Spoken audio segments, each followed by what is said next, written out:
Hi everyone, welcome back to another video. In this video, we're going to solve the problem of task scheduler. This is a very famous problem and it can be easily solved using mathematical formulas. But the main purpose of this video is to show you how we can design our solution around priority queues, and it can be a great interview question around priority queues and object-oriented design. So let's dive into this problem. So in this problem, we are given an array of CPU tasks. So initially, let's say we have an array where we have 4 tasks with label A and 3 tasks with label B, and we have to complete these tasks such that there is a gap of at least n intervals between 2 tasks of the same label. So let's say if n is equal to 3, and if we do task A first, then there's going to be gap of 3 intervals before we can do another task with label A, and similarly another gap of 3, and then A, then another gap of 3, then A. And similarly, if we do task B first, then gap of 3, then B, then gap of 3, then B. In this case, we begin with task A. So let's try to place tasks B between these. So after A, we can execute task B, and between 2 tasks of label B, there has to be gap of 3. So this will be gap of 3. So we execute B, and then another gap of 3, then B, and total number of CPU intervals that are going to be required are going to be equal to 13. For our second case, if we do task B first, and now we try to place task A, so we can place task A here, then we need gap of 3, then we can place task here, then we need gap of 3, and then we can place task A here, then another gap 3, because the count of A is 4, and we finish with A here. So here the number of total CPU intervals required is equal to 14. So as you can see, for the case 2, we require more CPU intervals, and for case 1, we require 13 CPU intervals, and we have to return the minimum number of CPU intervals required to complete all the tasks. So minimum in this case is going to be 13. Let's say we have this example where we are given tasks with label A and tasks with label B. So the count of tasks with label A is 4 and count of tasks with label B is 2. So in order to minimize the number of CPU cycles, we have to pick the task with the highest count first. So the first task that we have to execute is going to be task A, and then we can execute task B. So let's say initially our time is t equal to 0. So we execute our task A at t equal to 0, and then at t equal to 1, we execute our task B. Now what happens at t equal to 2? So we cannot execute either task A or task B. This interval is going to be idle, and we have to wait for the task which is going to be available earliest. N is equal to 3 for this case. So the next available earliest task is going to be task A, which is going to be at t equal to 4. So this problem is governed by 2 constraints. The first is the count of tasks, and also what tasks are available at a particular timestamp. It is not necessary that at time t, the task with the highest available count is going to be picked, because at time t, it can be possible that highest remaining count task is not available. So we are going to need to store 2 data structures. The first is availability queue, which is going to be a max heap on the counts of tasks, and second is going to be cooldown queue, which is going to be min heap on the timestamp of different tasks. To denote a particular task node, we can use 3 fields: label, count, and time, and then we can add these nodes to our priority queues. So initially at t equal to 0, both the tasks A and B are available, so we can add these 2 tasks to our availability queue. So our availability queue is going to have 2 nodes. So the first node is going to be A, its count is 4 and its available time is 0. And second node is B with count 2 and time as 0. So now we execute the highest count task at time t equal to 0. When we do that, we are going to decrement the count from 4 to 3, and we have to set the timestamp from 0 to 4. This is going to be the next available timestamp for task A, and once we update this, we can remove this node from availability queue and add to our cooldown queue. So our cooldown queue will have this node with values A, 3 and 4, and now we can increment T from 0 to 1, and now we can check what task we can execute at time t equal to 1. In our availability queue, only node B is available, so we poll from our availability queue and we get this node B, and now we execute it. After we execute it, we have to decrement the count from 2 to 1, and we have to increment the timestamp from 0 to 5 because the current time is 1, so we do 1 plus 4, basically 1 plus n plus 1, and it becomes 5. And once we update this node, we remove this from our availability queue and we add to our cooldown queue, and we also increment t from 1 to 2. Now we have to check which tasks are available at t equal to 2. So now our availability queue is empty, so nothing can be executed at t equal to 2. Now we have to wait till a task becomes available from our cooldown queue. So we keep incrementing our time, and the earliest task which is available is at t equal to 4. So either we can increment it one by one, or instead of incrementing it one by one, we can simply jump to t equal to 4 by polling from this cooldown queue, because this is min heap based on timestamps. So this is going to give us this node.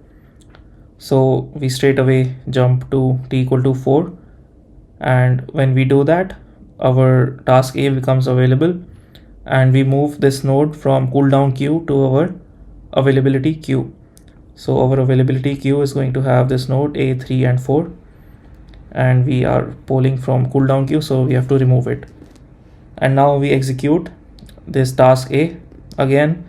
So count will be decremented from 3 to 2, and the next timestamp is going to become equal to 8, and we increment our time from t equal to 4 to t equal to 5, and we remove this node and add it to our cooldown queue. So cooldown queue will have A, 2 and 8, and now at t equal to 5, nothing is in our availability queue. So we check our cooldown queue if anything is available. So yes, this node B becomes available. So we remove this from our cooldown queue and add it to our availability queue, and now when we execute it, the count is going to become equal to 0. Timestamp will be updated to 9. So now we notice that count becomes equal to 0. So when a count of a particular label becomes 0, we are done with that label and we have executed all the tasks with that label. So we do not need to add it to our cooldown queue, and we can simply pull it from our availability queue, and we are done with that label. Along with polling from our availability queue, we also increment time from 5 to 6, and now we have to check which task is available at t equal to 6. At t equal to 6, nothing is available in our availability queue since it is empty. So we can fast forward to the earliest available node in our cooldown queue, which is node A with timestamp 8. So we update t from 6 to 8, and we move this node A, 2 and 8 to our availability queue, and now we execute it. So the count becomes 1 and the next available timestamp becomes 12, and we also increment time from 8 to 9, and we remove this from availability queue, and our cooldown queue has this node with values A, 1 and 12. So now t is equal to 9 and nothing is available in our availability queue. So we fast forward to t equal to 12, and now our availability queue is going to have this node A, 1 and 12. So now when we execute it, the count becomes 0. Timestamp will be 16, but since the count becomes 0, that means we have executed all the jobs with label A. So we never add it to our cooldown queue and just pull it from our availability queue. And along with polling from availability queue, we are incrementing timestamp from 12 to 13. And now we have a situation where both the availability queue and cooldown queue are empty. So there are no more tasks to be processed. So we simply return this timestamp, which is equal to 13, and that is the number of minimum CPU cycles required. So I hope this made sense, and I highly encourage you to draw these diagrams to understand this better. So finally, when we returned this value 13, so that is the actual number of CPU cycles because we started at t equal to 0. So that is why the answer is 13. If we had started from t equal to 1 instead, then our final answer would have been t minus 1 at the end, because this value would become 14. So the correct answer is 13 and it's 1 less. So that's why we have to return t minus 1 if we are starting at t equal to 1. And if we are starting at t equal to 0, then simply returning t will give us our final answer. So now let's discuss the coding implementation for this problem. So this is what the code is going to look like for two priority queues approach. So initially we can create a class task state which has three fields. The first one is the label of the task, the second is the count, and the third one is the timestamp. We call this remaining count as we are going to decrement it as we are processing individual tasks, and the timestamp we are calling it available at time. So initially we are going to create a hash map which is going to map the label to the task node. So as we know, this node is storing the count, timestamp, and the task char. So if initially the map does not have the mapping, we create that mapping, and if it is already there, then we have to increment the remaining count. And moving on, we can create our two priority queues, available queue and cooldown queue. So this available queue is operating on remaining count field. So as you can see, this is in descending order, which means it is max heap, and this one is based on available at times, and this one is taking S1 first and S2 afterwards, which means this is min heap. And then we are going to add all the nodes from our hash map to our available queue priority queue, and we create a variable time equal to 0, which is going to keep track of the minimum number of CPU intervals. And moving on, as discussed, we have to process both the queues. So if either one of them is non-empty, then we are going to proceed with this while loop. And initially, if there is something available in our available queue, then it means that the task at the top of our available queue can be executed.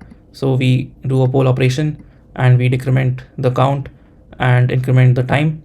And if the remaining count is greater than 0, then we are going to set the timestamp and going to add that node to our cooldown queue.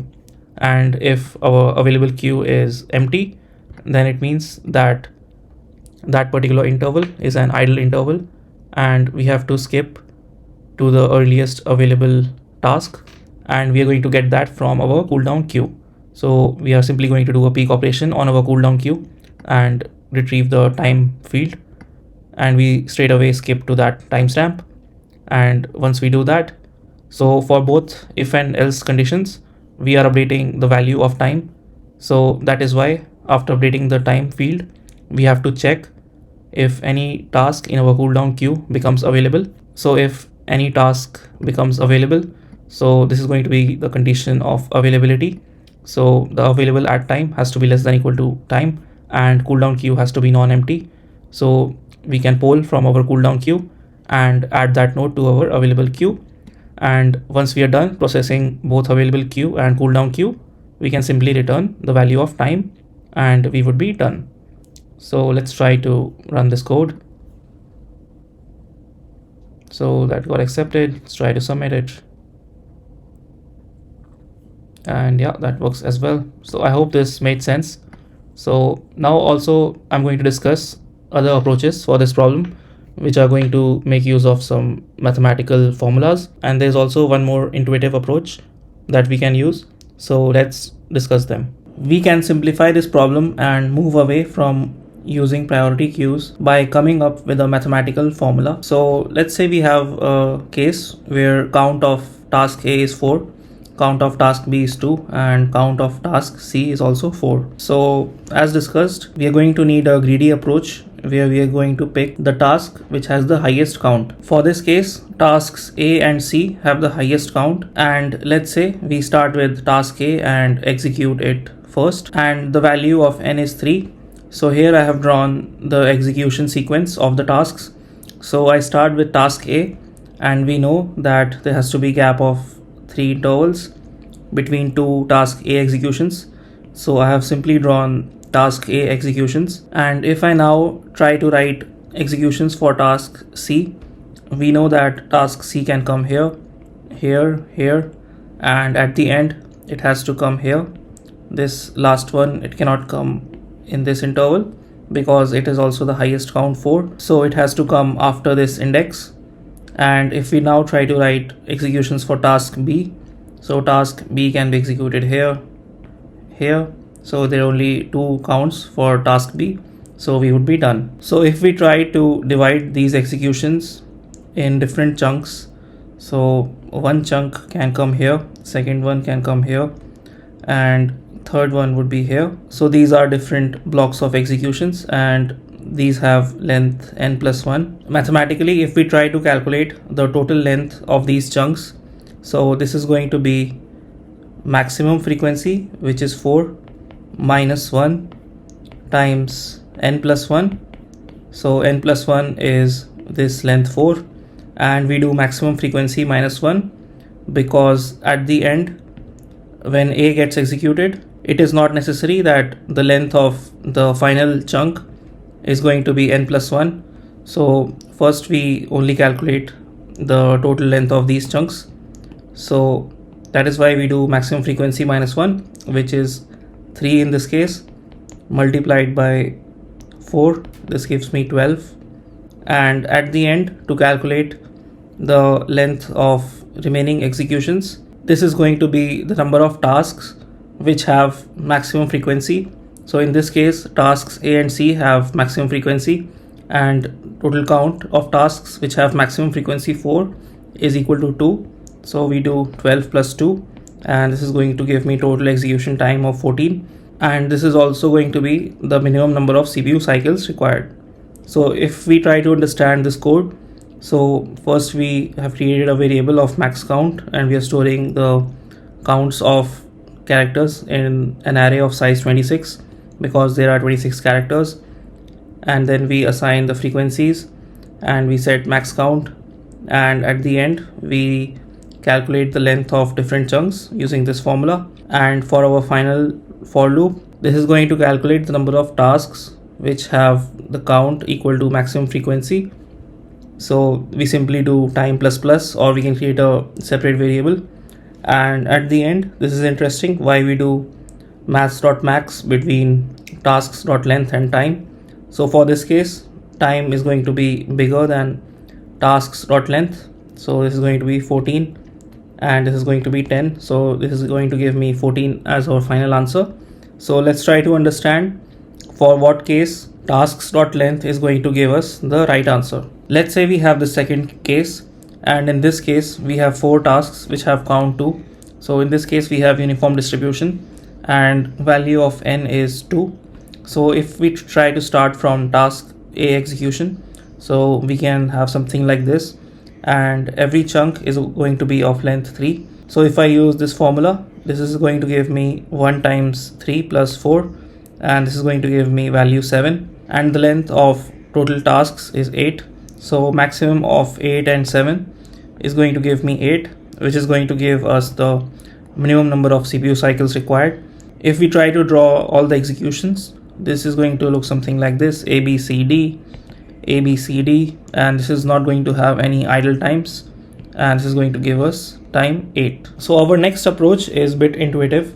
So let's say we have our test case where we have these 3 tasks. This approach is based on the idea that minimum number of CPU cycles required is going to be the length of the tasks plus the number of idle slots.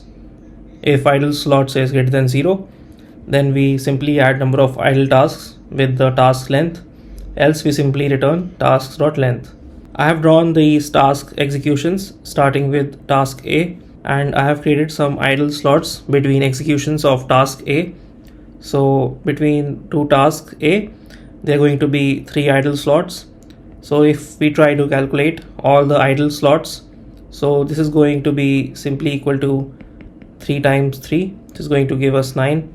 So this value 3 is equal to maximum frequency minus 1, and this 3 is equal to the value of n. So for this case, value of n is 3. For our last chunk, when the count of tasks is 1, then there is not going to be any idle slot. So that is why I have not drawn any idle slot for this chunk, and idle slots are only going to be in this area. So we initialize our idle slots equal to max frequency times n, and we create an array of frequencies and we sort based on the frequencies, and this max frequency is going to give us 4 minus 1, which is equal to 3. And now we are going to assign these idle slots to all our remaining tasks. For that, we are simply going to decrement value of idle slots by assigning these idle slots to the count of the tasks. So it's going to be calculated with maths.minimum, max frequency, and frequency of the tasks. So the reason we are doing this is we are not considering the last chunk, as it is not going to have any idle slots. So that is why we have to do a minimum operation. So the value of maximum frequency is 3. So if we assign task C next, because we are going in descending order on this frequency array, and this is sorted based on frequencies. So the next task which is going to be executed is this task C. So we are going to find minimum of 3, 4, and this is going to give us 3. So we can assign these 3 task C's here, and for the last chunk C can come here, but we do not count that as there are no idle slots. So this is going to decrement the value of idle slots by value 3. So that is why we take minimum of 3, 4. And next we are going to find minimum of 3, 2 and assign our task B. So this is going to give us value 2, and we simply assign our task B and execute it. And at the end, the value of idle slots is equal to 4, and the length of tasks is 10, and this is going to give us total minimum execution time of 14, and we would be done. So I hope this made sense. If you have any doubts, let me know in the comments, and I'll see you in the next one.